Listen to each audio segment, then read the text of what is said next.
160 vrachtwagenchauffeurs reageren op de oproep. De familie viel haar stiepen door de chauffeurs. Het is gewoon hartverwarmend. Ja, we hadden wel verwacht dat er vrachtwagens kwamen, maar dat het zo hoog kwamen, dat hadden we niet kunnen denken. Nee. Appie verstoor aan epilepsie, een ziekte die tussen 2017 hier. Doch kwam zien versterren als een grote schok. Ja, en dat is voor de rest heel lang goed gegaan. En op een gegeven moment, de afgelopen paar weken, kreeg hij hele boze buien. En toen hadden we al zoiets van, dit klopt niet, dit is Appie niet.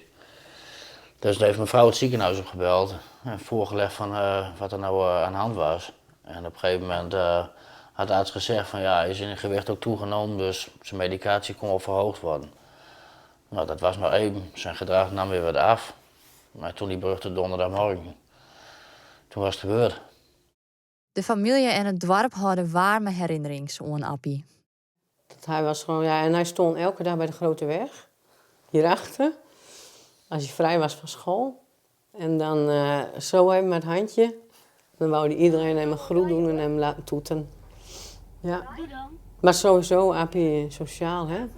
Appie helpt kwetsbare oudere mensen. Hij hield onkruid bij mensen naar de tuin en containers bij de weg zetten. Ik hoefde maar thuis te komen, mijn man hoefde maar thuis te komen. Hij kwam eraan reizen op zijn fietsje. En altijd van, hallo mama, hoe was het op je werk? Nou, nooit meer. De vrachtwagen rieden zaterdag de mond van Stroobos, Drachten en de Harkema. De familie denkt dat Appie meisjocht van Boppen.